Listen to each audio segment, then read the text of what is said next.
Welcome everyone, and thank you for joining me on my garden adventures. Here in Canada, in Ontario where I live, we have a very short season where we can plant and harvest vegetables. My mom loves to grow organic vegetables in her garden, and she's going to help me build my new garden beds.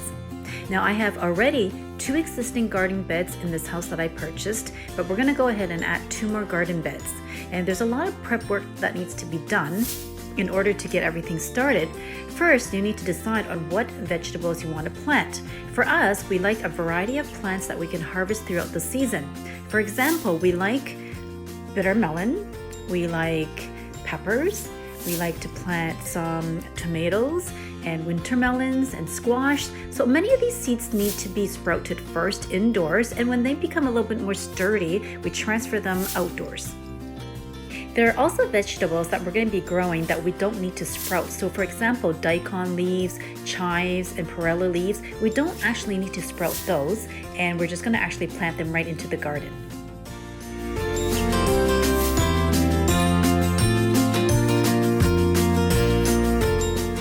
If you have existing garden beds, you will need to pull out everything and churn the soil. When you are churning over the soil on your garden bed, make sure you remove any grubs that you find. These are no good as they eat away at the roots of our vegetables. Here we have to clear out a lot of the plants that the previous owner had put in, and unfortunately there was a lot of tree roots that we had to pull out and dig deep and churn over the soil. Again, make sure that you remove all the grubs in there. They are no good. Here, Owen actually is trying to help us clear the garden. I think it's great to involve your kids in the gardening to spend some time outdoors. It's too cold, come inside, all right? And why is it so? Because Papa wants to cut some of the tree branches. If you're starting a new garden bed, make sure you start small and gradually add more space and plants over time. Wait for a good sale and stock up on soil. You're going to need lots of that, especially if you're starting a new garden. You're going to need a lot of topsoil and manure and black earth, only because when you dig into it and remove the grass, you don't really have a lot of good soil for your plants to be growing into and for the roots to grow down into. Here you can see my mom adding a lot of the topsoil on the new garden bed that we've created. What did you plant? Beans? Yeah, you were watering your beans? Wow, how many beans did you plant? Wow, I can't wait to see them grow. Can you come and tell me when you see them growing?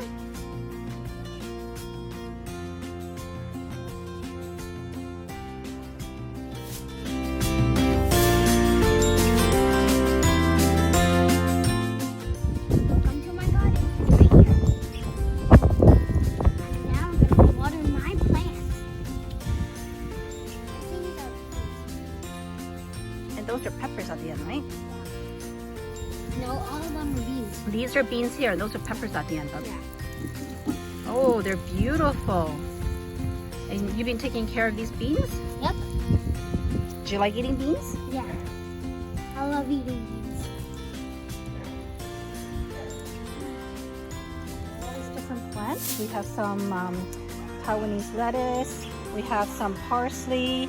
We've got some bok choy, baby bok choy. We've got some, again, we've got some lettuce here. We've got some winter melon coming out. And then if you come over here, we've got our fig tree. We've got our green onions.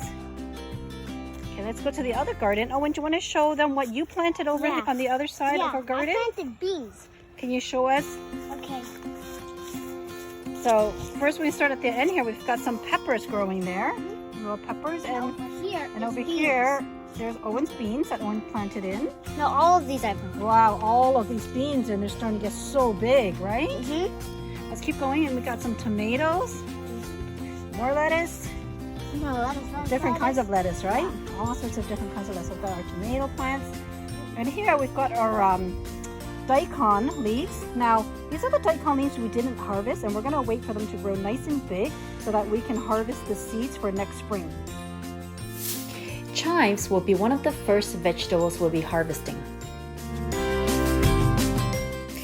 If you purchase green onions from the supermarket, once you've used the green stem part of the green onion, you can actually plant the white part, the head, with the root right into the soil in your garden, and they will grow and you can harvest this all season. In Chinese cooking, we all use green onion a lot, so I think this is one of the most key things to have in your garden if it's the one thing that you grow. So they're just beautiful right now. And we've harvested at least twice already.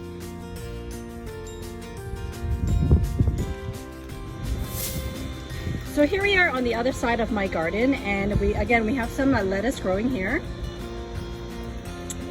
This is a different type of chonghou, is what we call it in Chinese. It's a Chinese vegetable that we eat. It has a really strong flavor to it, but we like eating that in our family, so we planted some of that. And again, we love the Taiwanese lettuce, so that's something that we're growing as well here. And these are great in stir fries, one of my favorites when we have hot pot. This is a favorite for a hot pot that we eat with my family. Okay, let's keep on walking to the next section of my garden. There are a lot of gardens. Again, here we have some more. And here we have some winter melon, okay, that is starting to sprout, that you can see the winter melon. And again, we've planted them some lettuce.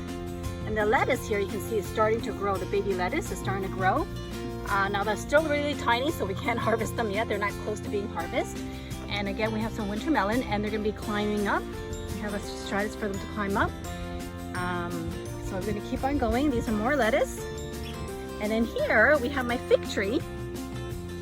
Now we just planted it out, transplanted it out from indoors, so it's starting to get back its leaves. And hopefully we'll get some figs on the fig tree.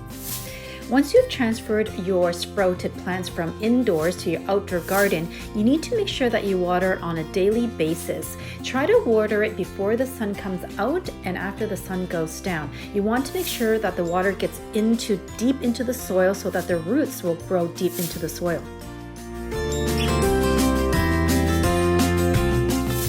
We love planting a lot of this Taiwanese lettuce, choy, because it's so sweet and delicious when you cook it, and plus it's easy to grow.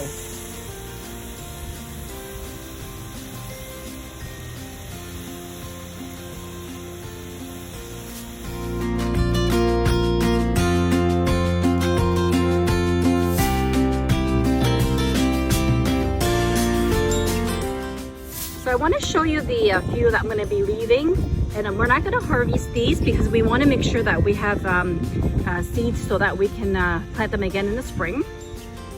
Again, by the end of summer, we can I'll come back, of course, and see how we harvest and save the seeds to ensure that we have some to plant for next spring. I'm going to also show you some of the other plants we're growing, and hopefully you'll come back and see how wonderful they're doing in my garden. This is our tomatoes. So we've got a row of tomatoes going. Let's go to the end of the garden here. We've got some lettuce that are starting to sprout, and we also, if you go further down here, have some beans that are also sprouting. Now beans are climbers, and they love to have something to climb on. So we're going to be adding posts soon to these beans. And again, hopefully you get a chance to subscribe so you can see how my beautiful garden turns out. And at the end here, we've got some peppers. We've got some peppers that are sprouting as well. So some peppers, some tomatoes, some lettuce, just a variety of vegetables in my little garden here. Fig trees love a lot of light in order to bear fruit, so that's one of the reasons why we transplant it from the inside to the outside. Now when the weather gets cold, we're going to have to bring it back in. Here you can see, after just a few weeks, everything is growing really nicely. The bok choy that we scattered onto the soil, the winter melon that we've transplanted from indoors, the parsley, the lettuce, the tomatoes, they're all growing so well. They just need to make sure that you water it a lot daily, morning, hopefully twice a day, morning and in the evening, as well as add a lot of topsoil. When they start growing larger, they're going to need more fertilizer in order to get more green and start to bear fruit. So daikon leaves can be harvested in late May, and these are really delicious and easy to cook in a stir fry. I hope you'll join us for part 2, which is going to be talking about late May and early June harvest and what we're going to be harvesting from our garden, and also how to prepare and cook the vegetables. I hope you'll continue to join us on this journey. Please like, share, comment, and subscribe for new video updates. We are so excited to share all these wonderful vegetables with you and maybe some gardening tips that can help you get started as well.